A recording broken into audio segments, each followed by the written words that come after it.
तेरो होइन अब हाम्रो भन्नुपर्छ, मेरो तेरो होइन अब हाम्रो भन्नुपर्छ, हिमाल पहाड तराई सब राम्रो बन्नुपर्छ, हिमाल पहाड तराई सब राम्रो बन्नुपर्छ भन्ने अभियानका साथ सञ्चालित यो मिथिला टेलिभिजनद्वारा आयोजित मिथिला बहस मार्फत यहाँहरूसँग भेट हुन आइरहेको छु। आदरणीय दर्शक महानुभावहरू, सधैँ जसो गरी आज पनि हामीले एकजना यस्तो व्यक्तित्व यहाँहरू माझ ल्याएका छौँ र नेपालको राजनीतिक अवस्था अहिले नितान्त फरक खालले अगाडि गइरहेको छ र एउटा चिन्तक मात्रै होइन, नेपालको एउटा उत्कृष्ट वरिष्ठ नेता, एउटा वरिष्ठ नेता पनि हुनुहुन्छ उहाँ, र उहाँले अहिलेको यो दृश्यलाई यो जुन नेपालको जुन देखिएको जुन विभिन्न खालको दृश्य छ, यो दृश्यलाई उहाँले कसरी हेर्नु भएको छ र विदेशी चलखेल पनि बढिराखेको छ नेपालमा अहिले, र त्यस्तै गरेर पार्टी अन्तर पार्टी पनि बेमेल भइरहेको छ र यी सबै घटनाक्रमहरूलाई यो एउटा सिन्सियर अथवा चाहिँ नेपाली राजनीतिक क्षेत्रको वरिष्ठ नेताको नाताले उहाँले कसरी हेर्नु भएको छ, यिनै विषयवस्तुलाई चिरफार गर्नको लागि हामीले उहाँलाई निमन्त्रणा गरेका थियौँ र उहाँ आइदिनु भएको छ। र उहाँ हुनुहुन्छ नेपाली काङ्ग्रेसको वरिष्ठ नेता मात्रै होइन, एउटा अत्यन्त यो चाहिँ माओवादी जुन सशस्त्र द्वन्द्वकालमा अहम भूमिका खेलेको व्यक्तित्व, र उहाँ हुनुहुन्छ कृष्णप्रसाद सिटौला। मैले कृष्णप्रसाद सिटौलाज्यूलाई यस कार्यक्रममा हार्दिक स्वागत गर्दछु। स्वागत छ यहाँलाई यस कार्यक्रममा। धन्यवाद। अब एउटा वरिष्ठ नेपाली राजनीतिक क्षेत्रको यहाँ वरिष्ठ व्यक्तित्व हुनुहुन्छ, यो सबैले चिनेकै कुरा हो यो। र अब मैले यहाँसँग आजको यो हाम्रो भेटघाटमा आम दर्शक माझ के कुरा राख्न खोजिराखेका छु भने यहाँको एउटा के दृष्टि दिउँ जस्तो लागिराखेको छ भने अहिले नेपालमा विशेष गरेर यो राजनीतिक क्षेत्र कता कता अनोल अवस्थामा छ, निकास आइराखेको छैन, जनता निराश भइरहेका छन् र यसलाई कसरी यहाँले हेरिराख्नु भएको छ, साहस कसरी दिने यहाँले के सोचिराख्नु भएको छ एउटा वरिष्ठ नेताको नाताले। अर्को चाहिँ नि नेपालको सरकार एउटा चाहिँ नि अलिक भन्नाले बलवान सरकार छ अथवा अलिक बलियो सरकार छ, यसले कस्ता गतिविधि गरिराखेका छन् र जनताले गरिराखेको छ, जनताले के आश गर्ने, जनताको आशा अनुसारको वर्तमान सरकारले काम गरेको छ छैन, यहाँ के भन्न चाहनुहुन्छ यस बारेमा? अहिले नेपाल कम्युनिस्ट पार्टीको सरकार छ, सङ्ख्याको दृष्टिकोणले संसदमा बलियो सरकार मान्नै पर्छ। करिब 2/3 झन्डै पुगेको सांसदहरूको सङ्ख्याले समर्थित सरकार हो प्रधानमन्त्री केपी ओलीको। तर कम्युनिस्ट पार्टी र कम्युनिस्ट पार्टीको सरकार र यसका नेताहरूको काम गर्ने क्षमता यो लोकतन्त्र र लोकतान्त्रिक शासन पद्धतिको माध्यमबाट बिल्कुलै रहेनछ। एकै वाक्य भन्दा त यो क्षमताविहीन सरकार हो, यसको हितमा जनताको हितमा काम गर्न नसक्ने सरकार हो भन्ने 3 वर्षको सरकारको मूल्याङ्कनबाट देखिन्छ। साथै अझ ठुलो समस्या के भने कम्युनिस्ट पार्टी र उसको सरकारको नेताहरूको बिचको जुन कलह छ, त्यो प्रतिस्पर्धा होइन, अहिले कलहमा पुगेको छ। अहिले एकअर्काप्रति अत्यन्त सङ्गीन गम्भीर आरोप प्रत्यारोप लगाएर बसेका छन्। उहाँहरूको सचिवालय बैठकमा उहाँहरूले प्रस्तुत गरेका विचारहरू जुन बाहिर आएका छन्, त्यसको मात्रै मूल्याङ्कन गर्ने हो भने मलाई के लाग्छ भने यो कम्युनिस्ट पार्टीको सरकारले यो लोकतन्त्र लोकतान्त्रिक शासन पद्धतिको माध्यमबाट देशलाई अगाडि लैजान नै सक्दैन। यो एउटा निष्कर्ष देखिन्छ अहिले। तथापि उसको अब सङ्ख्या छ संसदमा, संसदीय व्यवस्था हो, त्यो बहुमतले समर्थन गरेसम्म सरकार त टिकिरहन्छ, त्यसमा केही फरक परेन होइन। अब हामीले चाहेको, खास गरी नेपाली काङ्ग्रेस पार्टीले चाहेको चाहिँ अब संविधान आएपछि यो संविधान बमोजिमको पहिलो निर्वाचित सरकार हो। यसले संविधानभित्रबाट जनताको हितमा धेरै काम गर्न सक्नुपर्छ र गरोस् भन्ने हामीले चिताएका नि हौँ र हामीले प्रतिपक्षी हैसियतले शुभकामना पनि दिएका हौँ। तर अहिलेसम्म पटक्कै गर्न सकेन। अब कहीँ पनि यस्तो चाहिँ एउटा राम्रो काम गर्यो होला सरकारले 3 वर्षको कार्यकालमा अहिलेसम्म भनेर उल्लेख गर्न सकिने कुनै पनि एउटा ठाउँ छैन। स्वयं त सत्तारूढ दलकै नेताहरू भन्न थाले सरकार निकम्मा सरकार हो भनेर होइन। अब यसैको कारण जनता सरकारको कार्यशैलीका कारण जनता निराश छन् सरकारसँग। जनताको दैनिक जीवन स्तरसँग गाँसिएका कुनै पनि समस्याहरूको समाधानमा सरकारले ध्यान दिन सकेन। अझ अहिले यताका दिनमा आएर कोरोना सङ्क्रमणको यत्रो ठुलो महामारी छ। अब कोरोना परीक्षण पनि अब निःशुल्क हुँदैन है भनेर कहिलेकाहीँ सरकारले आफै भन्ने गर्छ। कोरोना सङ्क्रमणबाट बिरामी भएका मानिसहरूको उपचार गर्ने ठाउँ छैन, सरकारी अस्पतालको बन्दोबस्त छैन। निजी क्षेत्रका अस्पतालहरूमा गएर गरिब छोराछोरीले, गरिब बिरामीहरूले उपचार गर्न सक्ने औकातै छैन। अत्यन्त महँगा अस्पतालहरू छन् निजी क्षेत्रका। अझै कोरोना सङ्क्रमणका बिरामीहरूको उपचारमा धेरै महँगा अस्पतालहरू देखिए होइन। र मानिसहरू बाटबाटै मर्ने, उपचार गर्न आर्थिक अवस्थाले अस्पताल पुग्न नसकेर घरमा नै मृत्यु पर्खेर बस्नुपर्ने अवस्था सृजना भयो नेपालमा। जबकि हामीले संविधान जारी गर्दा निःशुल्क स्वास्थ्य उपचारको हकलाई मौलिक हकको रूपमा राख्यौँ। मौलिक हक भनिसकेपछि सरकारले त्यसलाई प्रचलनमा ल्याउनु पर्दछ। कोरोना सङ्क्रमणबाट को महामारीबाट कोही पनि मर्न पाउँदैन उपचार नपाएर है, यो सरकारले जिम्मेदारी लिन्छ। सरकारी अस्पतालबाटै हामी उपचार गर्छौँ, सरकारी अस्पतालले नभए निजी क्षेत्रमा लगेर उपचार गर्छौँ।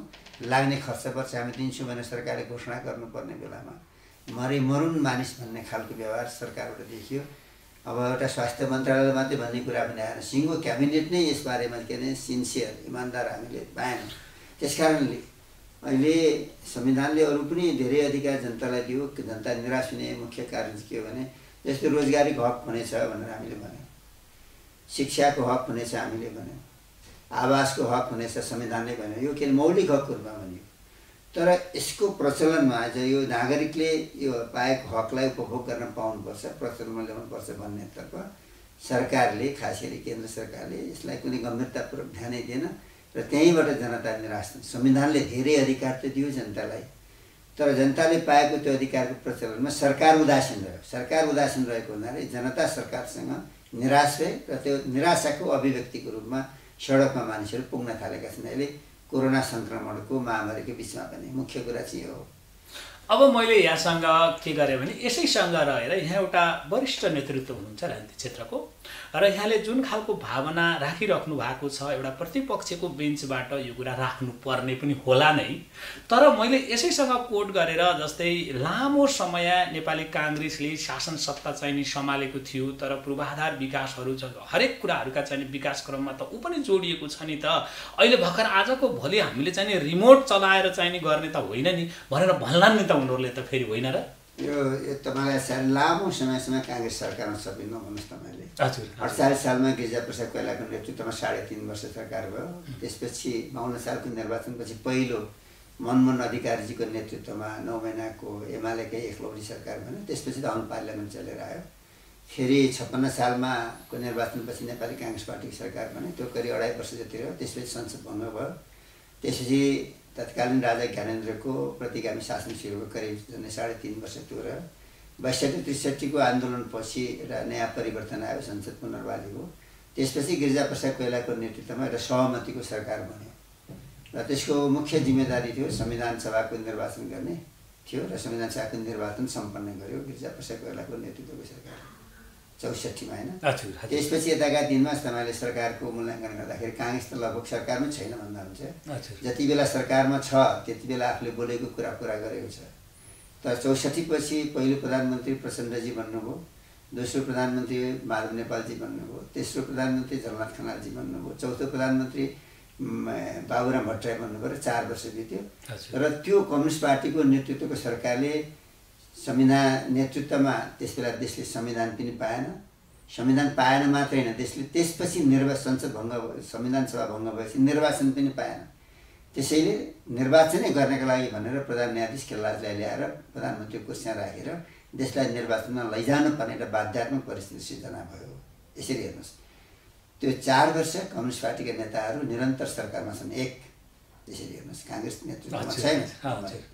त्यसपछि खेलराजजीको नेतृत्वको सरकार निर्वाचन गर्यो र हामीले काङ्ग्रेस पार्टीले कुरा उठायौँ, हामीलाई मत दिनुहोस् मुख्य जनताको माग संविधान बनोस् भन्ने हो। हामी संविधान दिन्छौँ, हामी बहुमत ल्यायौँ अथवा ठुलो पार्टी बन्यौँ भने हामी सबैलाई समन्वय गरेर देशलाई संविधान दिन्छौँ हामीले भनेका थियौँ। नभन्दै नेपाली काङ्ग्रेस पार्टीलाई मत दिए, ठुलो पार्टी नेपाली काङ्ग्रेस बन्यो, बहुमत नभए पनि स्वयं सभापति सुशील कोइरालाको नेतृत्वमा प्रधानमन्त्रीत्वमा सरकार बन्यो र त्यो सरकारकै कार्यकालमा हामीले संविधान दियौँ नि त, देशले संविधान पायो। सुशील कोइराला नेपाली काङ्ग्रेसका सभापतिकै कार्यकालमा प्रधानमन्त्रीको कार्यकालमा देशले संविधान पायो।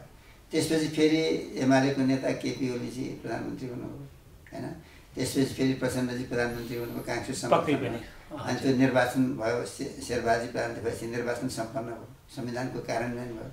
त्यसपछि यताका दिनमा फेरि एमालेको के अरे एमाले र माओवादीको गठबन्धनबाट चुनावमा भाग लिनुभयो, उहाँहरूले जित्ने भयो, दुईवटा पार्टी एक पनि हुनुभयो, माओवादी पनि हरायो, एमाले पनि हरायो, दुईटै पार्टी एक ठाउँ विलय भए जस्तो भएर नेपाल कम्युनिस्ट पार्टी नयाँ पार्टी जन्म भयो होइन संसदपछि। त्यही पार्टीको सरकार त छैन, लामो समय कहाँ काङ्ग्रेस सरकारमा त छैन नि। त्यस कारणले अझ तपाईँलाई भन्छु 62-63को आन्दोलनपछि, खास गरी संविधान सभाको निर्वाचनपछि लगातार जस्तो कम्युनिस्ट पार्टीको सरकार छ। कम्युनिस्ट पार्टीको सरकारको कार्यकालमा केही पनि पाएन देशले। जति बेला नेपाली काङ्ग्रेस पार्टीको नेतृत्वमा करिब 18 महिना 20 महिना जति सरकार चल्यो, त्यस बेला देशले संविधान पायो। यसरी बुझ्नुपर्छ, नेपाली काङ्ग्रेस पार्टीले सरकारको नेतृत्व गर्न पाएको बेलामा जे गर्छु भनेर नेतृत्व पाएको छ त्यो कुरा पुरा गरेको छ। सुशील कोइराला प्रधानमन्त्री बन्दा देशलाई संविधान दिने मूल दायित्व भन्नुभयो, देशले संविधान पायो। पछिल्लो कार्यकालमा शेरबहादुर देउवा प्रधानमन्त्री छँदा पनि यो सरकारको मुख्य जिम्मेदारी भने निर्वाचन सम्पन्न गर्नेछु भन्नुभयो, समयमा निर्वाचन सम्पन्न गर्नु। नेपाली काङ्ग्रेस पार्टीको नेतृत्वको कार्यकालमा नेपाली जनतालाई जे हामीले भनेका छौँ त्यो हामीले पुरा गरेका छौँ। अब यहाँलाई मैले यो भन्दै गर्दाखेरिमा यहाँलाई मन पर्छ पर्दैन अथवा कसैले मन पराओस् भनेर भन्ने कुरा पनि आएन। जस्तै यहाँले सुनाउँदै गरेको जुन नेपाली काङ्ग्रेसले यस्तो राम्रो काम गरेको छ भनेर चाहिँ यहाँले भन्नुभयो होला यो अब, तर जनताले चुनावमा त त्यो खालको रिजल्ट त दिएनन् नि त। फेरि यसलाई कसरी यसको बारेमा के भन्ने गएको निर्वाचन? हजुर हजुर हजुर एउटा निर्वाचन हेरेर मात्रै मूल्याङ्कन गर्नुहुन्न। हामीले चुनाव भनेको एउटा विगतमा गरेको कार्यको मूल्याङ्कन पनि हो, म यो कुरा मान्दछु। त्यसको बावजुद चुनावी व्यवस्थापन हो, त्यसमा अख्तियार गर्ने नीति हो, त्यसको घोषणापत्र हो, त्यसको व्यवस्थापनको पक्ष पनि हो। स्वयं पार्टीले आफ्नै भित्र कति व्यवस्थापन गर्न सकेको छ, आफैभित्र कति एकता गर्न सकेको छ, कति कार्यकर्ताहरूको मूल्याङ्कन गरेर तमाम कार्यकर्ताहरूलाई एकताबद्ध गरेर निर्वाचनमा चाहिँ के छ भने लैजान सकेको छ। ती तमाम कुराहरूमा चाहिँ निर्भर पर्छ नि। गएको निर्वाचनमा नेपाली काङ्ग्रेस पार्टीको पराजयका मुख्य दुईवटा कारण हुन् भन्ने मलाई लाग्छ। एउटा स्वयं नेपाली काङ्ग्रेस पार्टीले चुनावी रणनीति उपयुक्त बनाउन सकेन, पहिलो कुरा। दोस्रो, हिजोको एमाले पार्टी र माओवादी पार्टीको गठबन्धनबाट भोट भयो, दुईवटा पार्टी मिलेपछि स्वाभाविक रूपले मत उहाँमा बढी खस्न सक्ने सम्भावना चाहिँ बन्यो। त्यसकारण यी दुईवटा मुख्य कारण, एउटा नेपाली काङ्ग्रेसको चुनावी रणनीति गलत भयो, हामीले उपयुक्त रणनीति बनाउन सकेनौँ। त्यो नेपाली काङ्ग्रेस भित्रको कमजोरीका पक्षहरू, त्यसमा धेरै विषयहरू पर्दछन्। हजुर, धेरै विषय जस्तो भन्नाले समयमा उम्मेदवारको छनौट गर्ने, उपयुक्त उम्मेदवारको छनौट गर्ने, ताकि तमाम कार्यकर्तामा एउटा उत्साह होस्, सही तरिकाले प्रचार प्रसार गर्ने, सही तरिकाले स्वयंसेवक परिचालन गर्ने, चुनावका लागि उम्मेदवारलाई चाहिने आवश्यक रिसोर्सहरूको बन्दोबस्त गर्ने, धेरै कुराहरू यसमा पर्दछन् होइन। यो सबै रणनीतिक कुरामा हाम्रो एउटा कमजोरी रहेको छ हाम्रो पार्टीको आन्तरिक विषय पनि छ। दोस्रो कुरा चाहिँ के छ भने हिजो दुईवटा पार्टी एमाले पार्टी र माओवादी पार्टीमा खसिरहेको मत जोड्दाखेरि उहाँहरूको मत नेपाली काङ्ग्रेस पार्टीभन्दा बढी हुन्। त्यस तत्कालीन अवस्था स्वाभाविक अवस्था थियो, तर जुन कुरा आजको अवस्था चाहिँ अब छैन। त्यस कारणले म तपाईँलाई के भन्न चाहन्छु भने एउटा निर्वाचनलाई लिएर मूल्याङ्कन हामी आफ्नो पार्टीले गर्न पनि चाहँदैनौँ। मुख्य कुरो आवधिक निर्वाचन हुन्छ। आवधिक निर्वाचन एकपल्ट हार्यो भन्ने अर्को पटक आउँदैन भन्ने कुरा चाहिँ हामी 52 सालमा हार्यौँ, 56मा राम्रो रिपोर्ट जितेका छौँ। 64 सालमा एकदमै बुरी हालत हाम्रो भएकै हो नेपाली काङ्ग्रेस पार्टीको होइन। तर फेरि 70को निर्वाचनमा आउँदा नेपाली काङ्ग्रेस पार्टी पहिलो पार्टी भएर आएर त्यसले संविधान पनि पायो होइन। त्यस कारणले अब आजकै दिनमा ठ्याक्कै विश्लेषण गर्दाखेरि चाहिँ म धेरै हिजोका दिनका कुरामा विश्लेषण नगरिकन आजको परिस्थिति के छ यसलाई महत्त्वका साथ हामीले सामान्य राख्नुपर्छ र भोलिको एउटा सुन्दर सबल नेपाल बनाउनका लागि हामीले काम गर्ने। अब मलाई एउटा सानो यहाँकै मुखाकरितलाई अलिकति कोट्याउन मन लाग्यो।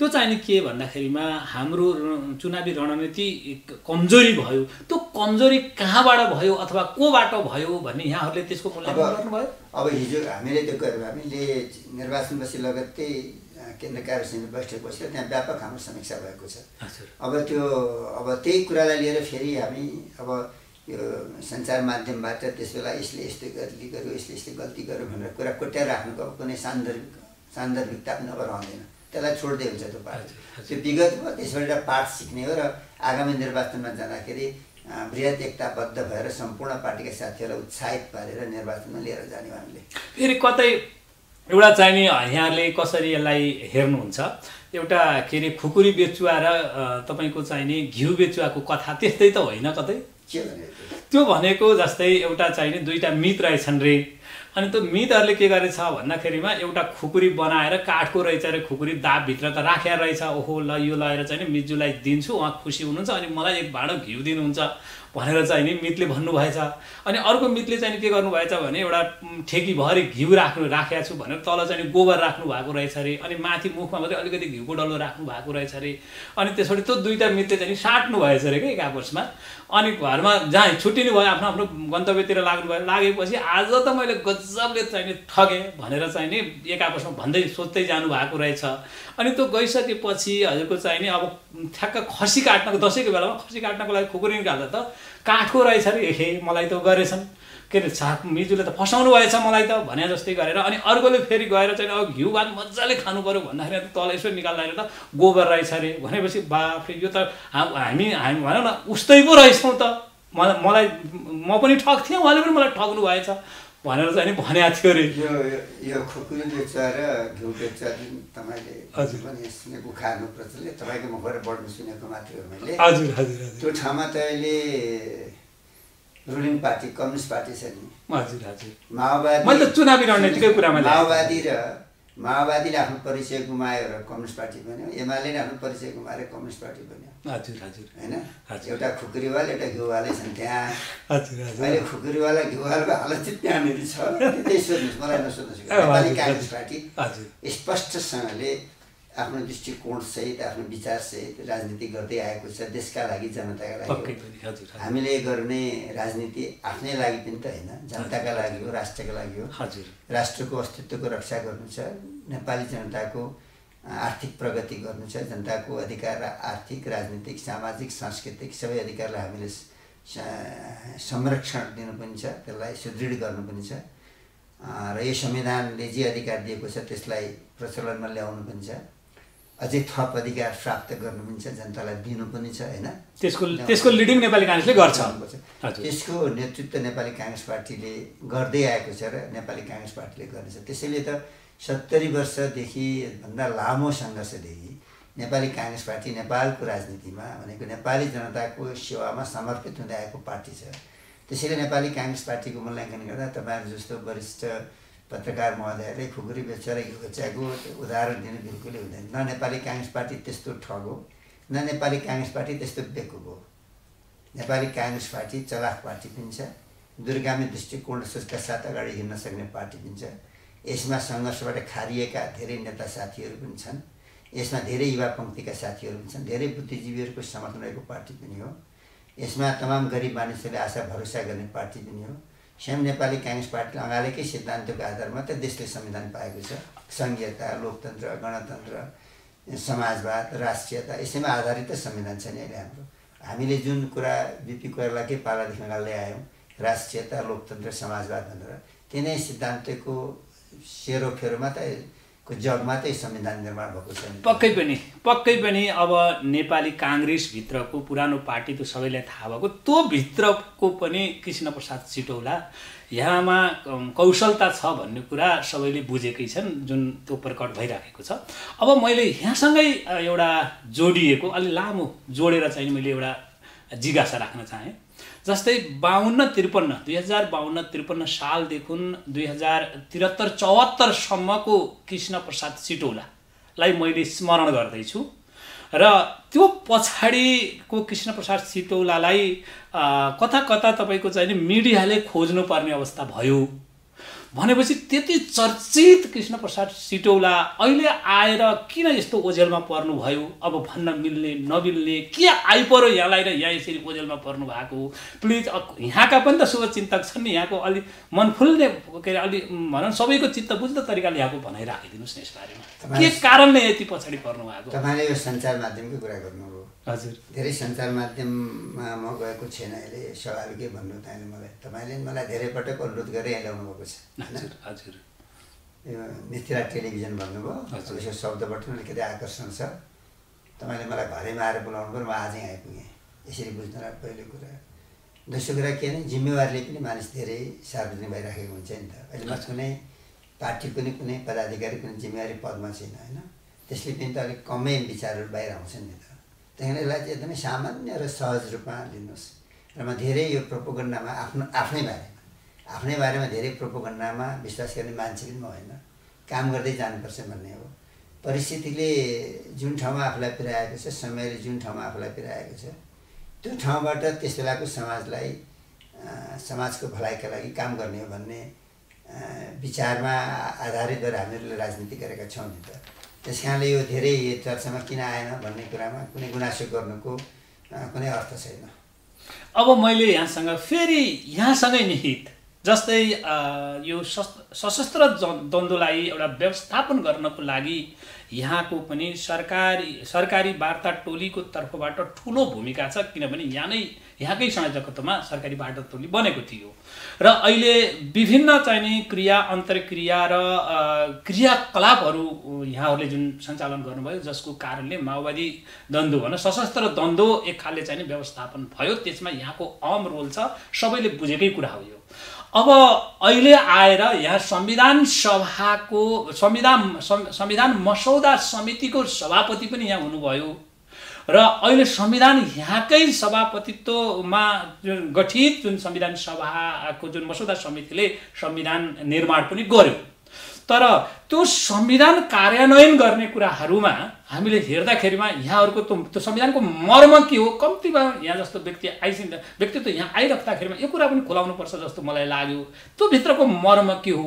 तर अहिले चाहिँ नि के देखिन्छ भन्नुहुन्छ भनेदेखि राजनीतिक पार्टीहरू र अलिकति शक्ति केन्द्रका नजिक र ठुल्ठुला नेताहरूलाई चाहिँ नि संविधानले छुँदैन विभिन्न चर्चा छ तर के यो संविधान बनेको के यो निमुखाहरूको लागि दिनहीनको लागि मात्रै यिनीहरूलाई मात्रै दण्ड चलाउनको लागि बनेको हो कि यसको मर्म एउटा संविधान मसौदा समितिको सभापति आइराख्दाखेरिमा यो कुरा अलिकति छर्लङ्गै बनाइदिनु पर्यो किन यो निरीहमाथि मात्रै संविधान कानुनी दण्ड चलाइन्छ। थापाजी तपाईँले अलि लामो वर्णन गर्नुभयो होइन दुईवटा तपाईँको वर्णनमा दुईवटा विषय गाँसिए एउटा शान्ति प्रक्रियाको विषय अर्को संविधान निर्माणको विषय हजुर दुवैसँग यहाँ जोडिनु भएको छ। सशस्त्र द्वन्द्वको व्यवस्थापन भन्नुभन्दा सशस्त्र द्वन्द्वको अन्त्य भन्नु उपयुक्त हुन्छ। हजुर हजुर हजुर त्यहाँ वर्णनमा अलिकति मैले संशोधन गरेँ। हजुर हजुर हजुर मुख्य कुरा त्यस बेलाको मूल उद्देश्य थियो नेपाल हिंसामा थियो दिन प्रतिदिन मानिसहरू मारिरहेका थिए परस्परमा सेना प्रहरी माओवादी सर्वसाधारण पार्टीका साथीभाइ उद्योगपति व्यापारी झन्डै 15,000 भन्दा माथि मानिसहरू मारिएका थिए कति मानिस बेपत्ता भए दुवैतर्फबाट भए होलान् राज्यबाट पनि माओवादी तर्फबाट पनि मारिए होलान् अत्यन्त नृशंस घटनाहरू हामीले सुन्यौँ। काली लाग्दो अवस्थामा देश दिन प्रतिदिन डुब्दै गयो होइन यो अवस्थाबाट देशलाई निकाल्नुपर्छ। आखिर यो सशस्त्र द्वन्द्वले अर्कालाई मारेर यो नेपालको भलाइ हुँदैन। हिजो मरे पनि नेपाल आमाको छोराछोरीको मृत्यु भइरहेको छ कुनै बहादुरी भइरहेको छैन यो एउटा कायरताको खेल हो हिंसाको खेल भनेर हामीलाई लाग्यो। गिरिजाप्रसाद कोइरालाको नेतृत्वमा हामीले त्यसलाई काम गऱ्यौँ। मैले एउटा महत्त्वपूर्ण भूमिका निर्वाह गर्ने अवसर पाएँ होइन र त्यसलाई मूल लक्ष्य थियो माओवादीले बन्दुक छोड्नुपर्छ हिंसा छोड्नुपर्छ सशस्त्र मुठभेड छोड्नुपर्छ र ऊ शान्तिपूर्ण र लोकतन्त्रको राजनीतिको धारमा आउनुपर्छ भनेर हाम्रो थियो। त्यही अन्तर्गत 12 मध्ये समाजदार हुँदै शान्ति प्रक्रिया हामीले लिएर आयौँ र अहिले माओवादी पार्टीले उसको हतियार पनि छोडेको छ। अहिले सशस्त्र द्वन्द्व भन्ने कहीँ छँदा पनि छैन राजनीतिक कारणले कहीँ पनि छैन होइन र देशमा शान्ति कायम भएको छ। देशमा कोही मानिस कहीँ पनि डराउनु पर्ने स्थिति छैन पहिलाको जस्तो भागदौड गर्नुपर्ने स्थिति छैन राम्रो भएको छ अहिले कम्तीमा सशस्त्र द्वन्द्व, राज्यले विद्रोही भनेर मार्नुपर्ने, विद्रोहीले राज्यको मान्छे भनेर मार्नुपर्ने कुनै अवस्था अहिले नेपालमा छैन। खालि त्यस बेलाका द्वन्द्व पीडितहरूलाई न्याय दिने काम भने अझै पनि बाँकी छ। दुईटा आयोगहरूले अझै पनि निष्कर्ष निकाल्न सकेका छैनन्। त्यसमा पार्लियामेन्टमा रहेका राजनीतिक दलहरूको, अझ खास गरेर सरकारको भन्छु म, र हाम्रो पनि जिम्मेदारी त्यसभित्र छ, नेपाली काङ्ग्रेस पार्टीको पनि। ती दुईटा आयोगहरूलाई निष्कर्षमा पुर्याएर द्वन्द्वकालीन पीडितहरूलाई न्याय दिलाउने काम भने बाँकी छ। तर त्यो शान्ति प्रक्रियाको एउटा पाटो, राजनीतिक पाटो पनि संविधान सभा ल्याउने, संविधान सभाबाट देशको संविधान बनाउने भन्ने थियो। भन्नाले संविधान बनाउने जनताको हातमा हो। जनताले आफ्नो निर्वाचित संस्था मार्फत आफ्नो संविधान आफै बनाउनु पर्छ भन्ने मान्यतामा हामीले संविधान सभाको रचना गरेका हौँ। यो संविधान सभाको कुरा 7 सालको क्रान्तिदेखि नै उठेको। स्वयं पी कोइरालाले नेपाली काङ्ग्रेस पार्टीको नेताले नै उठाउनु भएको थियो। त्यो नेपालमा आउन सकेको थिएन संविधान सभा। त्यो संविधान सभा आएर पहिलो संविधान सभा असफल भए पनि दोस्रो संविधान सभाले संविधान निर्माण गर्यो। त्यो तपाईँले दोस्रो प्रश्न यहाँनिर सोध्नुभएको छ। संविधान त निर्माण भयो, संविधान सभाबाट जनतामा सार्वभौम सत्ता पनि स्थापित भयो, संविधान बनाउने अधिकार जनतामै रहेछ है भन्ने मान्यता स्थापित गर्दै छोड्यो संविधान सभाले, होइन? एउटा महत्त्वपूर्ण पक्ष रह्यो। सार्वभौम सत्ता, राजकीय सत्ता जनतामा छ, जनताले निर्वाचित संस्था मार्फत त्यसको उपयोग गर्दछन् भन्ने कुरा प्रमाणित भएको छ। अब संविधानले जनतालाई जे अधिकार दिएको छ त्यो अधिकार जनताले पाएनन्, त्यो सुविधा पाएनन्, त्यो आर्थिक प्रगति पाएनन्। यो त नेताका लागि, पार्टीका लागि, मन्त्री हुनका लागि, प्रधानमन्त्री हुनका लागि मात्र बन्यो भन्ने जुन चर्चा, शक्ति केन्द्रका नजिक शक्ति केन्द्र भने प्रश्न भन्नुपर्छ। अहिले शक्ति केन्द्र भनेको पार्लियामेन्ट हो। अहिले शक्ति अन्त काहीँ पनि छैन। अहिले शक्ति पार्लियामेन्टमा छ। पार्लियामेन्टले सरकार बनाउँछ। पार्लियामेन्ट चाहे सरकार भोलि बदल्न पनि सक्छ, ठुलो कुरा भएन। फेरि अब आगामी 2 वर्षपछि त अर्को निर्वाचन हुन्छ, जनताले जसलाई चाहन्छन् त्यसलाई पार्लियामेन्टमा बनाउँछन्, होइन? भन्नु त कुरा सानो। पार्लियामेन्ट मूल रूपबाट के अरे शक्ति केन्द्र भनेको मूल रूपबाट संसद हो। संसदले बनाएको सरकार हो। अनि फेरि त्यो सरकारले मन परी गर्न पाउँदैन। त्यसलाई रोक्ने स्वतन्त्र निष्पक्ष अदालत पनि छ। संविधान विपरीत सरकारले काम गर्यो भने अदालतले उसलाई अर्डर गरेर रोक्न सक्दछ। संसदले पनि संविधान विपरीत कानुन बनायो भने अदालतले त्यसलाई निष्क्रिय गर्दछ, होइन? त्यसकारण हामीले यो संविधान निर्माण गर्दाखेरि चाहिँ लोकतन्त्रलाई चेक एन्ड ब्यालेन्सकै सिद्धान्तकै आधारमा बनाएका छौँ। संसदले मन परी गर्न सक्दैन। संविधान विपरीत कानुन बनायो भने सर्वोच्च अदालत त्यसलाई पनि नल एन्ड भोइड, त्यसलाई निष्क्रिय, निष्प्रभावी गर्न सक्दछ। र स्वयं सरकारले, प्रधानमन्त्रीजीले, मन्त्रीजीहरूले पनि के भने संविधान विपरीत काम गर्नुभयो, संविधान बमोजिम नागरिकको अधिकार उहाँले प्रचलनमा ल्याउनु भएन भने अदालतले उहाँहरूले गरेका गलत निर्णयलाई भद्र गर्नु पनि सक्दछ र नगरेका कामलाई गरेर निर्देशन गर्न पनि सक्दछ। जुन कुरा अहिले सर्वोच्च अदालतले गर्दैछ, केही न केही रूपमा गर्दैछ। तर समस्या चाहिँ कहाँनिर छ आजको दिनमा मैले देखेको भने कम्युनिस्ट पार्टीको सरकार त बन्यो, तर कम्युनिस्ट पार्टीले यो संविधानभित्रबाट जनताको हितमा काम गर्न सकेन, राष्ट्रको हितमा काम गर्न सकेन। मैले अघि प्रारम्भमा भनेको थिएँ, यो कम्युनिस्ट पार्टीको सरकारले लोकतन्त्रप्रति पूर्ण आफ्नो प्रतिबद्धता र इमान्दारिता देखाउन सकेको छैन। लोकतान्त्रिक शासन पद्धति पूर्ण रूपले इमान्दारिता आफ्नो देखाउन सकेको छैन। यत्रो उहाँहरूको परस्परमा किचलो छ। यो किचलोलाई समाधान गरेर एउटा स्वस्थ ढङ्गले राजनीतिलाई अगाडि बढाउने अभ्यास पनि यो सत्तारूढ दलले, सत्तारूढ दलको सरकारले गर्न सकेको छैन। देशमा यत्रो विघ्न ठुला समस्याहरू आएका छन्। खास गरी गरिब जनतालाई कोरोना सङ्क्रमणको महामारीबाट कत्रो ठुलो कष्ट उत्पन्न भएको छ अहिले, होइन?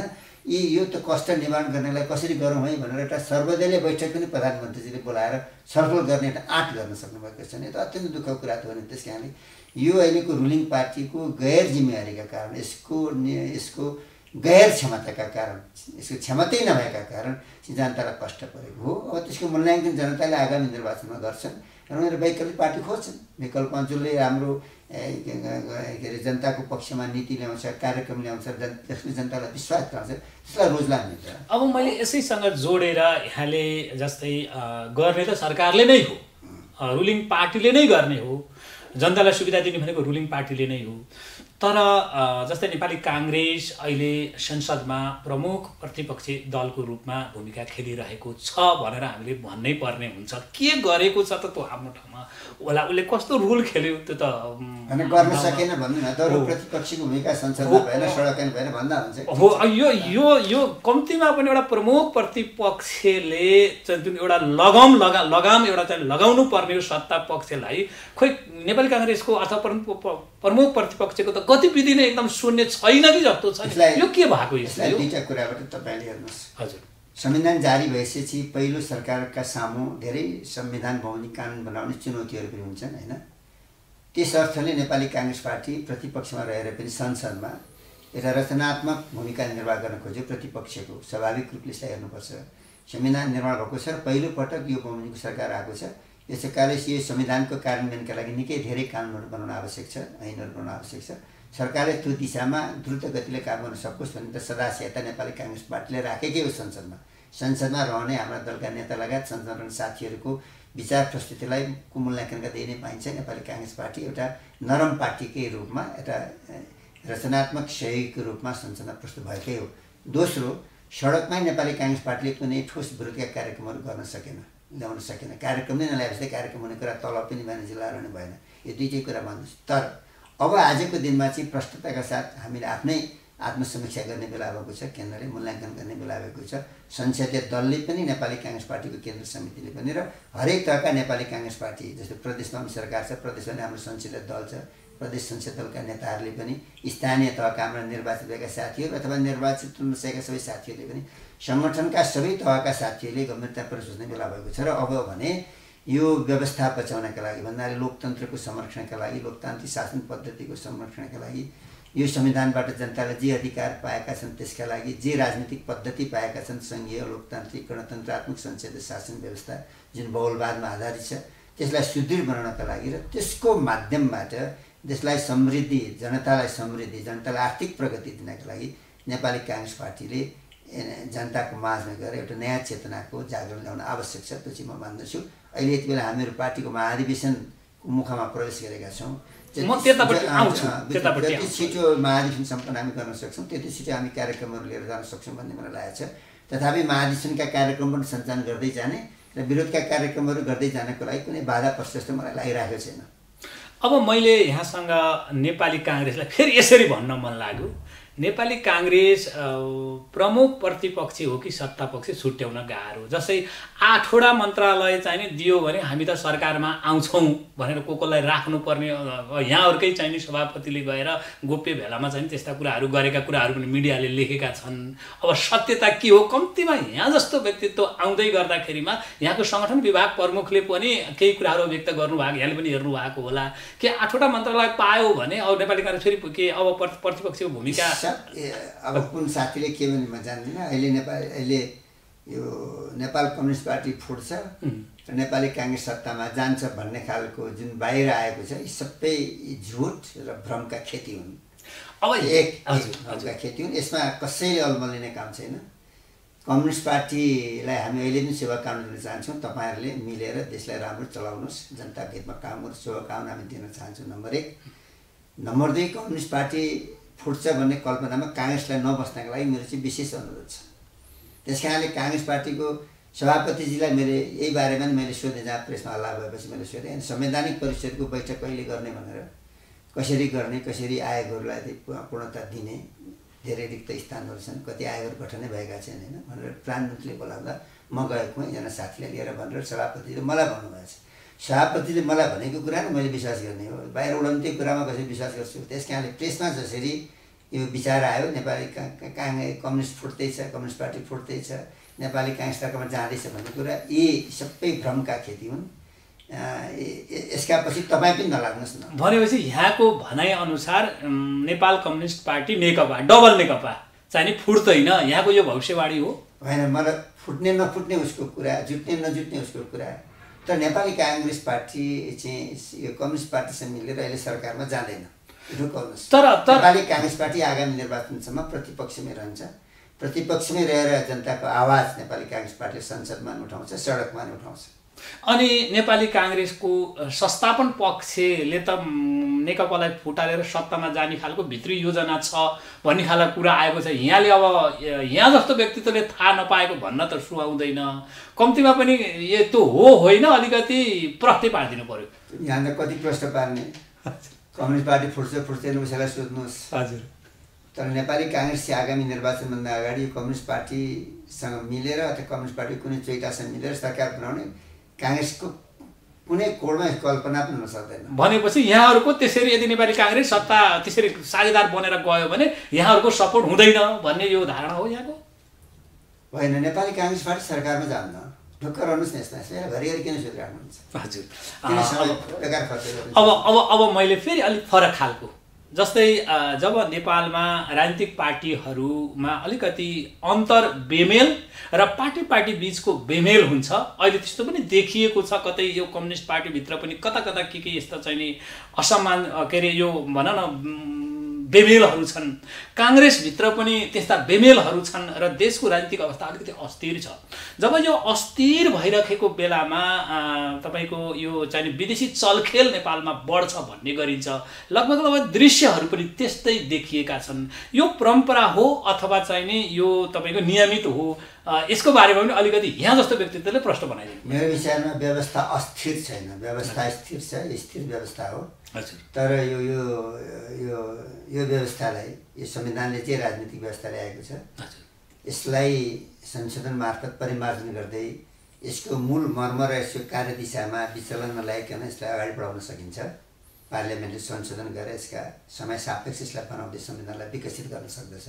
संविधानवादको कोर्स त्यही नै हो, संविधानवादको बाटो त्यही नै हो, लोकतन्त्रलाई संस्थागत गर्ने बाटो पनि त्यही हो, जनताको अपेक्षालाई पुरा गर्ने बाटो पनि त्यही हो। होइन, यो संविधानभित्रैबाट संशोधन गरेर जनताको भावनालाई सम्बोधन गर्ने पर्याप्त ठाउँ यहाँनिर छ समयको माग अनुसार। नम्बर 1 कुरा।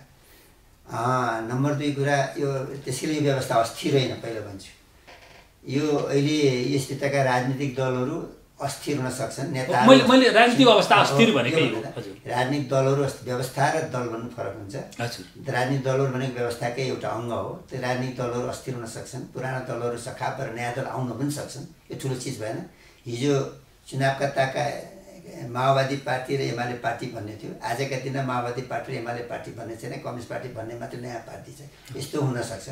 फेरि माओवादी पार्टी फेरि एमाले पार्टी जन्मिन सक्छ। द्याट इज त्यो अर्को कुरा हो, त्यो अर्को पक्ष हो। र त्यसले चाहिँ के छ भने सङ्घीय लोकतान्त्रिक गणतन्त्रात्मक संसदीय व्यवस्था नै अस्थिर हो भन्ने प्रश्न र त्यसमा छलफल गर्नु चाहिँ उपयुक्त हुन्न भन्ने मेरो एउटा सानो सुझाव यहाँ समक्ष हो। नम्बर 1। नम्बर 2 कुरा, तपाईँले विषयमा विदेशी चलखेलको कुरा गर्नु हो। तपाईँले भन्न खोजेको कस्तो विदेशी चलखेल? जस्तै अब भारतबाट रको प्रमुख आउनु, सेना प्रमुख आउनु, अनि परराष्ट्र सचिव आउनु यही बेलामा, त्यस्तै गरेर चाइनाको चाहिँ रक्षा मन्त्री आउनु, यी अब नियमित भित्र पर्छन् कि? हजुर, यो मलाई के लाग्छ नि, यो खास टाक्राकै जवाफ चाहिँ सरकारले दिनु उपयुक्त हुन्छ। तथापि मलाई लाग्ने कुरा चाहिँ के हो भने अहिले भारत र चीनको सिमानामा निकै ठुलो विवाद छ र तनाव छ नि। हजुर। होइन, यो विश्वव्यापी रूपमा छ, सबलाई थाहा छ। यस्तो बेलामा छिमेकी देशहरूमा ती देशहरूको आगमन हुनु अस्वाभाविक म मान्दिनँ, खास गरिकन यो अहिले यताका दिनमा भारतको जो पदका मानिसहरू आए नेपालमा, सरकारसँग के वार्ता हो? सरकारले त्यो बैठक बोलाएर प्रतिपक्षलाई जानकारी अहिलेसम्म गराएको छैन। प्रधानमन्त्रीजीले के कुराकानी गर्नुभएको छ भारतका रका चिफसँग र परराष्ट्र सचिवसँग? उहाँले प्रतिपक्षलाई कुनै जानकारी उहाँले गराउनु भएको छैन। नेपाल सरकारको के पोजिसन छ, होइन, के सुझे हामीलाई जानकारी गराउनुपर्छ। जानकारी गराएपछि त्यसमा टिप्पणी गर्नु उपयुक्त हुन्छ। तर त्यसै गरेर चीनका रक्षा मन्त्री आउने हुनुहुन्छ, उहाँसँग नेपाल सरकारको प्रधानमन्त्रीजीको के छलफल हुन्छ, उहाँले के आश्वासन दिनुहुन्छ, त्यो बारेमा उहाँले हामीलाई जानकारी गराएपछि मात्रै यसमा टिप्पणी गर्नु उपयुक्त हुन्छ। तर मेरो यसैमा चाहिँ रहेर मेरो कुरा के हुन्छ भने नेपालको भारतसँगको सम्बन्ध विशिष्ट प्रकृतिको छ, विशेष प्रकृतिको छ। सिमाना खुला छ भने एउटा भारतसँग मात्रै सिमाना खुला छ। हामीलाई पासपोर्ट उताका मान्छे यता पनि चाहिएको छैन, अहिलेसम्म यतामा जान चाहिएको छैन। अन्य धेरै आर्थिक, सामाजिक, सांस्कृतिक धेरै सम्बन्धहरू पनि छन् र धेरै पुरानो छ। जनस्तरको सम्बन्ध धेरै पुरानो छ। एकदमै प्राचीनकालीन हाम्रो सम्बन्ध छ भारत जनता र नेपाली जनताको बिचको, होइन। र खुला सिमाना, बोर्डर खुला सिमाना भएको हुनाले एक प्रकृतिको विशेष सम्बन्ध हो। चीनसँग हाम्रो सिमाना खुला त छैन, तर चीनसँगको सम्बन्ध पनि हाम्रो पुरानो छ र एउटा मित्रवत सम्बन्ध छ। यो भारतसँगको नेपालको सम्बन्ध र चीनसँगको सम्बन्धलाई चाहिँ यो अहिलेको सरकार आइकन, कम्युनिस्ट पार्टीको सरकार आइकन चाहिँ सन्तुलित ढङ्गले विकास गर्न सकेन भन्ने हामीलाई लागेको छ। जस्तो उदाहरण दिन चाहन्छु तपाईँलाई म, चीनका राष्ट्रपति केही समय अगाडि नेपालमा आउनुभयो, धेरै सम्झौताहरू पनि भयो। त्यो सम्झौता भएपछि पनि प्रधानमन्त्रीजीले त्यसबेला सर्वदलीय बैठक बोलाएर अथवा कम्तीमा नै प्रतिपक्षलाई बोलाएर उहाँले सम्झौता यति भएका छन्, यसको दूरगामी असर पर्छ भनेर हामीलाई भन्नु केही पनि भएको छैन। त्यसको लगत्तै यो रुलिङ पार्टी र रुलिङ पार्टीको सरकारलाई नै प्रशिक्षण दिने गरी चिनको सरकारले उसका मानिसहरू पठाउनु, उसको प्रशिक्षण विभागै आउनु, त्यो हामीलाई अनौठो लागेको छ। र उसले यहाँको सरकारलाई प्रशिक्षण दिएको कुरामा चाहिँ हामीले यो नेपालको आन्तरिक मामलामा चिन प्रवेश गर्न खोजेको हो भन्ने हामीलाई एकदम गम्भीर आपत्ति लागेको पनि र हामीले कुरा उठाएका पनि होइन नम्बर। किनभने आजसम्म नेपालमा त्यस्तो देखिएको थिएन। नेपाल बनेदेखि नै आजसम्म नेपाल यहाँसम्म आइपुग्दा यसरी अर्को देशको सरकार आएर यहाँको सरकारलाई नै प्रशिक्षण दिने र उसकै विचारधारा बोकेर सरकार हिँड्नुपर्छ भन्ने खालको जुन विचार त्यसबेला सम्प्रेषण भयो, त्यो चाहिँ हामीलाई आपत्तिजनक हो हामीले होइन नम्बर एक। त्यसरी बुझ्नुहोस्।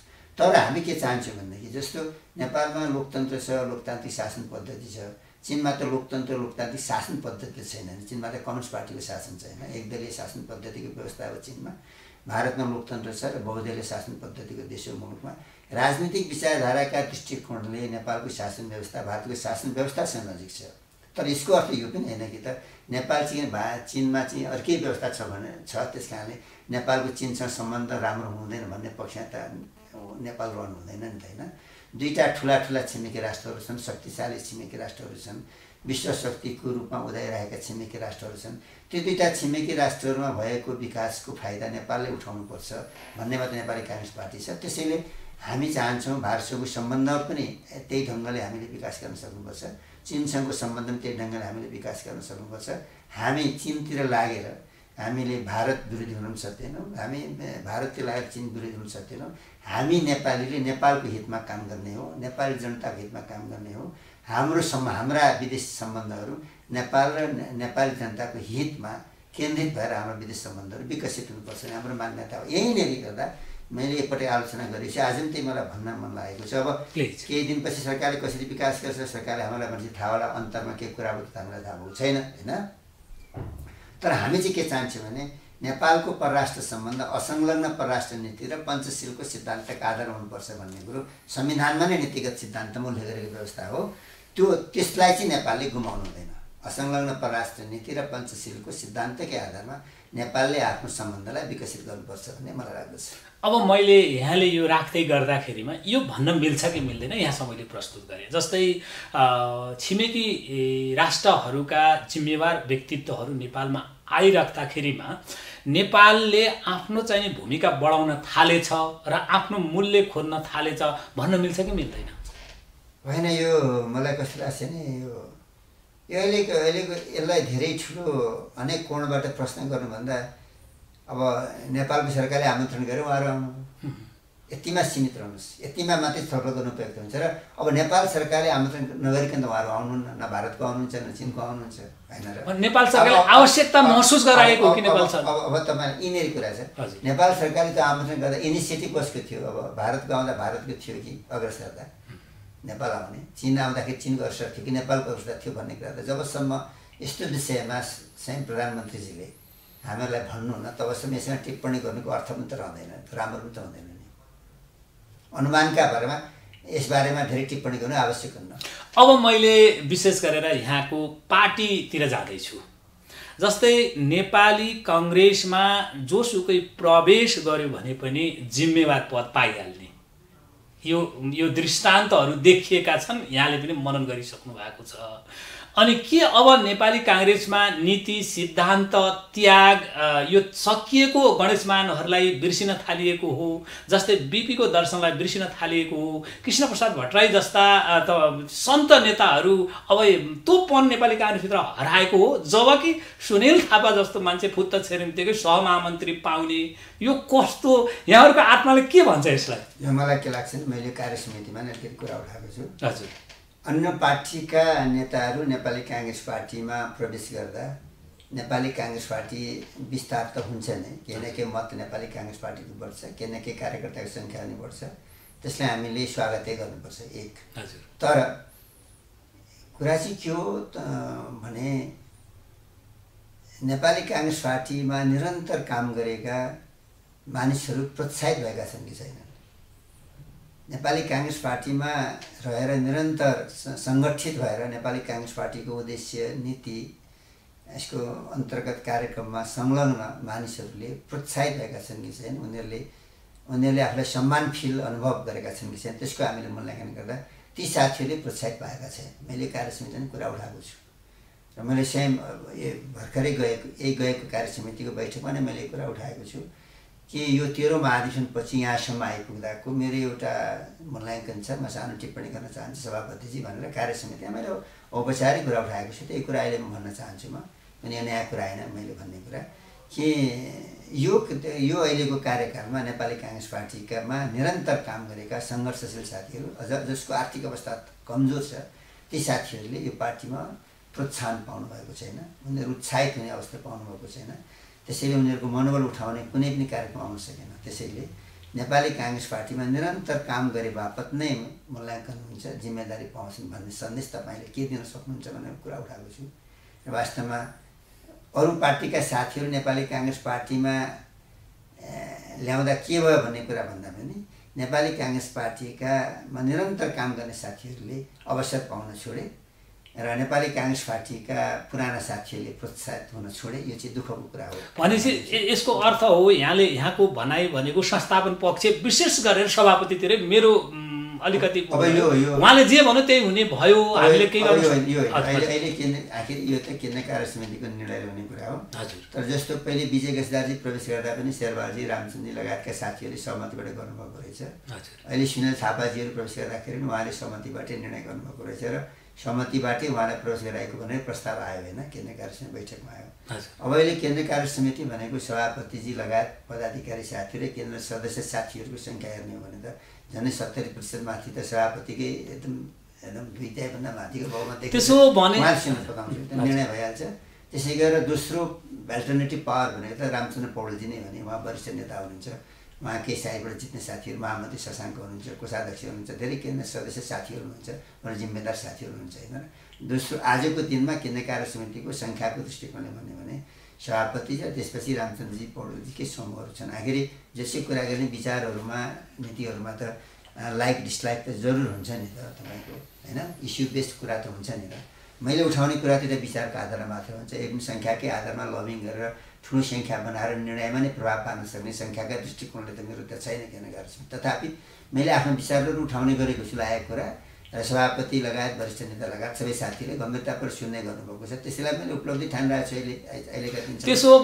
आगामी महाधिवेशन अब कस्तो परिणाम दिन्छ, कस्तो प्रतिस्पर्धा हुन्छ त्यो त हेर्न बाँकी छ। त्यसो भने नेपाली काङ्ग्रेसभित्रको कृष्ण प्रसाद सिटौला भनेको भीष्म पितामहको जस्तो चाहिने एउटा क्यारेक्टर भएको भन्दिने त हो। अब त्यो महाभारततर्फ फेर्न चाहिरहेन कि आजको जमानामा यति भन्न चाहन्छु। अब नेपाली काङ्ग्रेस पार्टीलाई धेरै दृष्टिकोणले परिवर्तन गर्न आवश्यक छ। यो विश्वको राजनीतिमा नि परिवर्तन आएको छ, एसियाको राजनीतिमा नि परिवर्तन आएको छ। 1 वर्ष अगाडिसम्म भारत र चीन अत्यन्त मित्रतापूर्ण बाटोमा थिए। चीनका राष्ट्रपति नेपाल आउनुभन्दा अगाडि भारतमा गएर मोदीसँग भेटेर गफर नेपाल आउनुभएको घटना अहिले बिर्सेका छैन होइन। तर आज भारत र चीनको बिचमा अत्यन्त ठुलो कटुता, तिक्तता, तनाव हामीले देखिराखेका छौँ। त्यही तनावको श्रृङ्खलाको स्वरूप भारत र चीनका मानिसहरू नेपाल मात्रै होइन बङ्गलादेशमा पनि पाकिस्तानमा पनि चीन दौडिराखेको हामीले पाएका छौँ नि त होइन। र छिमेकी राष्ट्र स्वाभाविक हुँदो रहेछ यस्तो कुरा होइन। अन्तर्राष्ट्रिय राजनीतिको शक्तिको सन्तुलनमा पनि परिवर्तन आएको छ, राजनीतिक व्यवहारमा पनि परिवर्तन आएको छ, एसियामा पनि परिवर्तन आएको छ। नेपालभित्रै पनि आजभन्दा 5 वर्ष अगाडिको परिस्थिति छैन। अहिले सङ्घीय लोकतान्त्रिक गणतन्त्रात्मक शासन व्यवस्था हो। शक्ति सन्तुलन पनि आजभन्दा 3 वर्ष अगाडिकै छैन। अहिले कम्युनिस्ट पार्टीको एकमना सरकार हो, काङ्ग्रेसमा झन्डै 2/3 प्रदेश तमानुसकै सरकार छ। नेपाली काङ्ग्रेस पार्टी सङ्ख्याले हामी सानो छौँ, प्रतिपक्षमा छौँ होइन। र त्यस कारणले समग्र परिवर्तित परिस्थिति संसदीय रूपमा सानो छ। यी सबै परिस्थितिको मूल्याङ्कन गर्दा मलाई के लाग्छ भने यो परिवर्तित परिस्थितिबाट उत्पन्न जुन चुनौतीहरू छ नेपाल सामु, राष्ट्र सामु, ती चुनौतीहरूको सामना गर्नका लागि नेपाली काङ्ग्रेस पार्टी पनि आफूभित्र आमूल परिवर्तित भएर महाधिवेशनबाट निस्कन सक्नुपर्छ भन्ने मलाई लागेको छ। र यो परिवर्तन संरचनाको दृष्टिकोणले पनि, नेतृत्वको दृष्टिकोणले पनि, विचार नीति कार्यक्रमको दृष्टिकोणले पनि तलदेखि माथिसम्म आमूल परिवर्तन चाहिन्छ भन्ने मेरो चाहिँ निष्कर्ष छ। आजकै स्थितिमा पार्टीलाई राख्नु हुँदैन, ठुलो परिवर्तन ल्याउनुपर्छ भन्ने मलाई लागेको छ। अब यहाँले महाधिवेशनको कुरा निकाल्नुभयो, अनि अब यो नवीकरण र थपले नेपाली काङ्ग्रेसको महाधिवेशन तोकिएको समयमा हुँदैन भन्ने खालका चर्चाहरू पनि आएका छन्। कम्तीमा पनि यहाँ त्यहाँभित्रबाट यो फागुनमा हुँदैन। हजुर। अब यो क्रियाशील सदस्य फागुन गर्नका लागि भदौ महिनाभित्र 77 जिल्लाले केन्द्रमा ल्याइपुग्नुपर्छ भन्ने कति सार्ने नेपाली काङ्ग्रेसको कार्यतालिका थियो। हजुर। सबै जिल्लाको क्रियाशील सदस्य केन्द्रमा आएपछि यहाँ छानबिन गर्ने, त्यसलाई केन्द्रले छपाई गर्ने, निर्वाचन समितिले त्यो दिने, निर्वाचन समितिले 77 जिल्लामा मतदान अधिकृत पठाउने, निर्वाचन अधिकृत पठाउने समयका लागि कम्तीमा विगतमा 5 महिना लागेको थियो। अहिले हामीले छिटो गऱ्यौँ भने 3 महिना समय त लाग्छ नि त, होइन? त्यसैले मङ्सिर मसान्तभित्र फेरि क्रियाशील सदस्य ल्याउनु है भनेर केन्द्रले सर्कुलर त गरेको छ।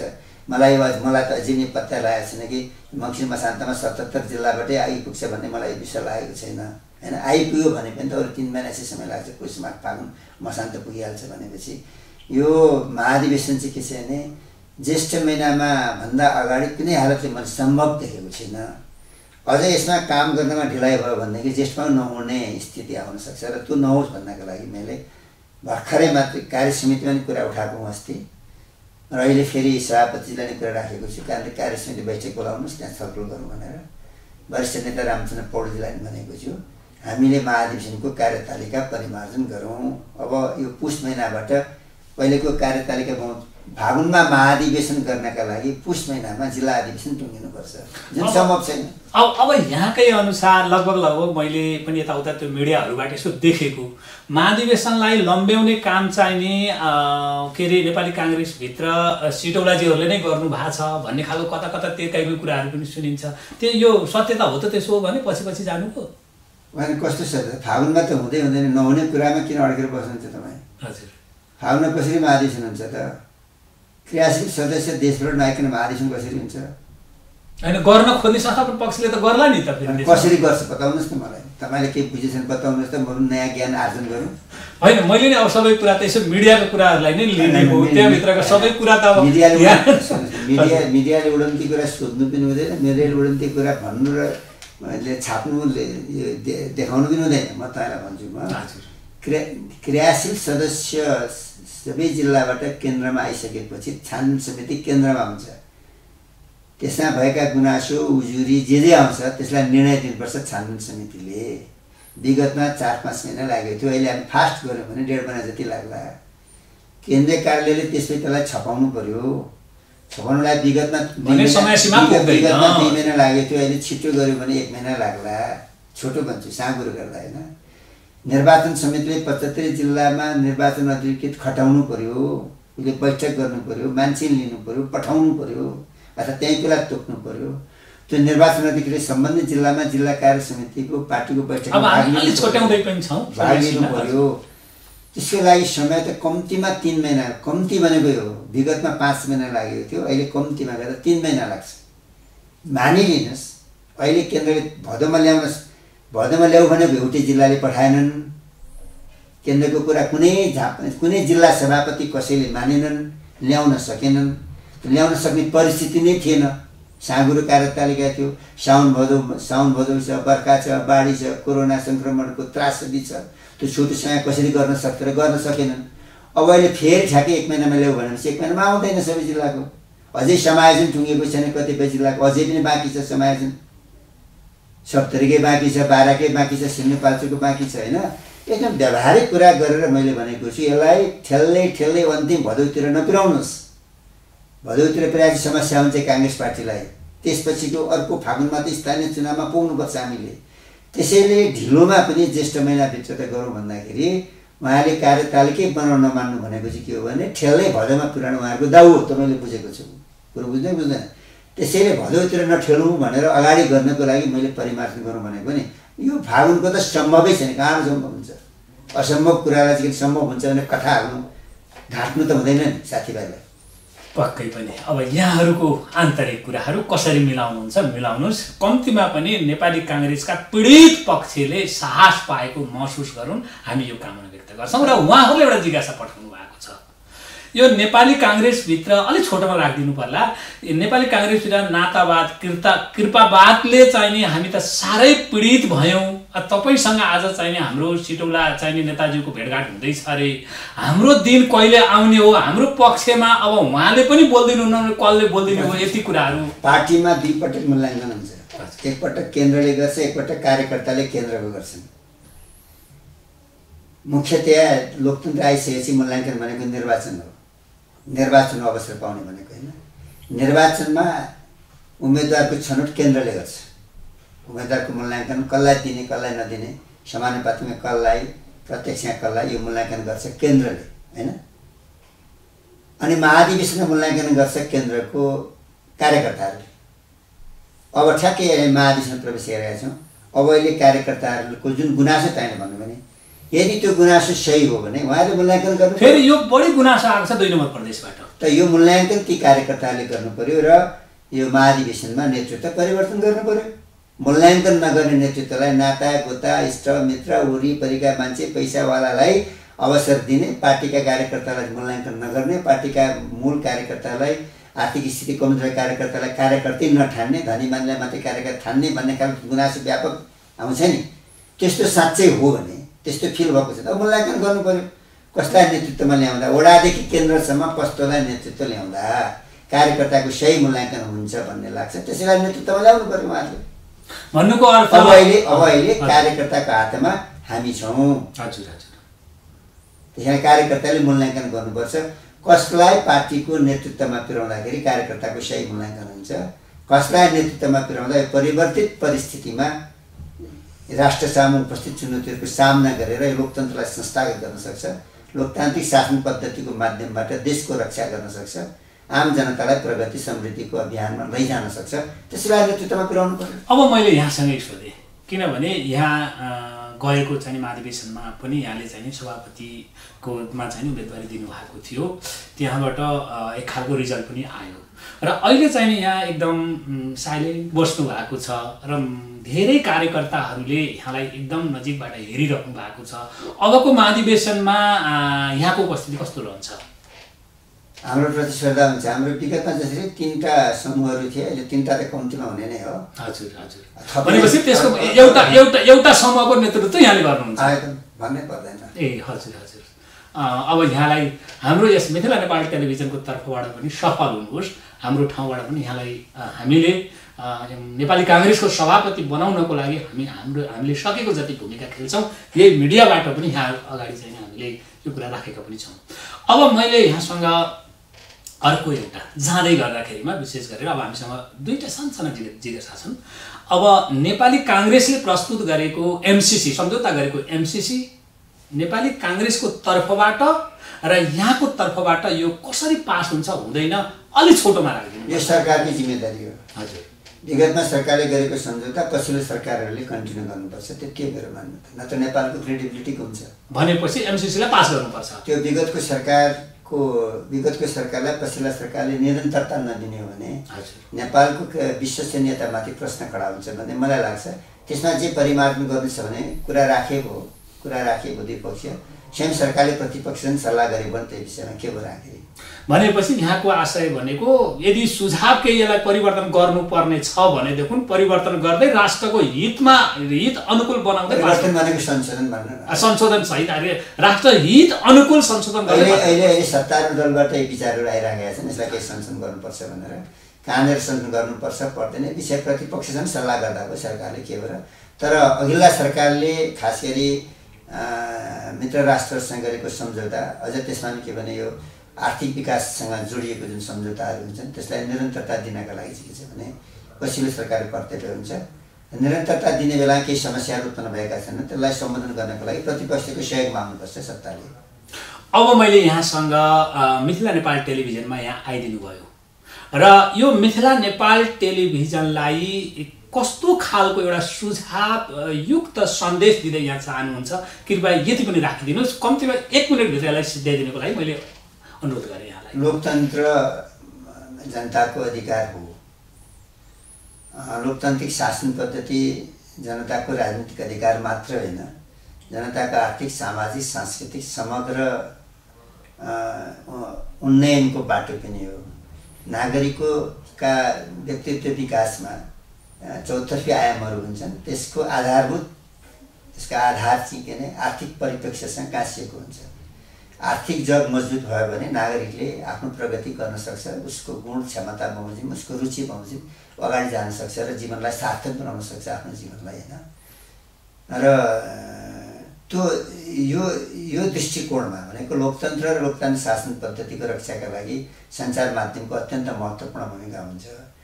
अब यो तपाईँको मिथिला टेलिभिजन चाहिँ मिथिला शब्द एउटा नेपालको कल्चरसँग जोडिएको विषय हो। मिथिला कल्चर होइन, धेरै यसको तराईमा छ, मधेसमा छ। यो हाम्रो अत्यन्त पुरानो नेपालको संस्कृतिमध्ये अत्यन्त पुरानो संस्कृतिमा यो गनिन्छ। यो गौरवपूर्ण संस्कृति छ मिथिला संस्कृतिभित्र होइन। त्यस कारणले मिथिला टेलिभिजनकै नामबाट तपाईँले सञ्चार माध्यम चलाउनु भएको छ। अहिलेसम्म जति गर्नुभयो छोटो समय छ क्यारे यसको, छोटो समय चाहिँ जति प्रगति गर्नुभएको छ अझै थप प्रगति गर्नुहोस्, मेरो तपाईँहरूलाई शुभकामना छ। सञ्चार माध्यम यो लोकतन्त्रको जनताको अधिकारको एउटा संरक्षक हो। राज्यका 3टा अङ्ग मात्र हुँदैनन्, संसद, व्यवस्थापिका, कार्यपालिका, न्यायपालिका मात्र होइनन्। चौथो अङ्गको रूपमा सञ्चार माध्यम रहन्छ र लोकतन्त्रको पहरेदार हो, यो नागरिकको अधिकारको पहरेदार हो। यो सरकारलाई यसले नियन्त्रण गर्छ, गलत काम गर्नबाट रोक्छ, असल काममा यसले राज्यलाई आकर्षित पनि गर्छ, प्रोत्साहित पनि गर्छ भन्ने हामीले बुझेका छौँ। त्यस कारणले यो सञ्चार माध्यमबाट यो राष्ट्रलाई, जनतालाई फाइदा हुने काममा तपाईँहरूले महत्त्वपूर्ण भूमिका निर्वाह गर्न सक्नुहुन्छ भन्ने मलाई लागेको छ। मेरो यहाँलाई धेरै धेरै शुभकामना छ। यहाँलाई पनि धेरै धेरै धन्यवाद। हाम्रो निमन्त्रणाले यहाँले स्वीकार दिनुभयो, आइदिनु भयो, पुनः म धन्यवाद दिँदै फेरि यो मिथिला नेपाल टेलिभिजन र आम जनसमुदायले यहाँको आवश्यकता महसुस गर्नुभयो भनेदेखि परेको बेलामा फेरि हामी यहाँको नजिक आउनेछौँ र फेरि पनि सम्झिदिनको लागि अनुरोध गर्दै अहिलेलाई म यहाँलाई धन्यवाद दिँदै आदरणीय दर्शक महानुभावहरू, आज हामीले नेपाली काङ्ग्रेसका एउटा निष्ठावान नेताको रूपले परिचित कृष्णप्रसाद सिटौलासँग यो खालको संवाद हामीले चाहिँ नि सञ्चालन गरेका थियौँ। यहाँहरूलाई कस्तो लाग्यो हेरिदिनु होला। हामीले भन्ने गर्छौँ मिथिला नेपाल टेलिभिजन सबैको लागि, सधैँको लागि, विशेष गरेर मिथिला र नेपाललाई भावनात्मक रूपले जोड्नको लागि मिथिला नेपाल टेलिभिजन यो हाम्रो विशेष उद्घोष हो। र यहाँहरूलाई आजको संवाद कस्तो लाग्यो र प्रतिक्रिया जनाइदिनको लागि मिथिला नेपाल टेलिभिजनको युट्युब ठेगाना हो MTV नेपाल 4K। यहाँ MTV नेपाल 4K मा गएर सर्च गर्नुभयो भनेदेखि, हाम्रो युट्युबमा गएर सर्च गर्नुभयो भनेदेखि हाम्रो यो मिथिला नेपाल टेलिभिजनको युट्युब आउँछ। त्यसलाई सब्स्क्राइब गर्दै नेपाली काङ्ग्रेसका शीर्ष नेता कृष्णप्रसाद सिटौलाको भनाइ यहाँलाई कस्तो लाग्यो प्रतिक्रिया जनाइदिनको लागि हार्दिक अनुरोधका साथ म अहिले यहाँहरूसँग भेट हुनुभन्दा पहिला पुनः यस्तै कार्यक्रममा भेट्ने बाचा गर्दै अहिलेलाई म बिदा हुन्छु। हस्त नमस्ते।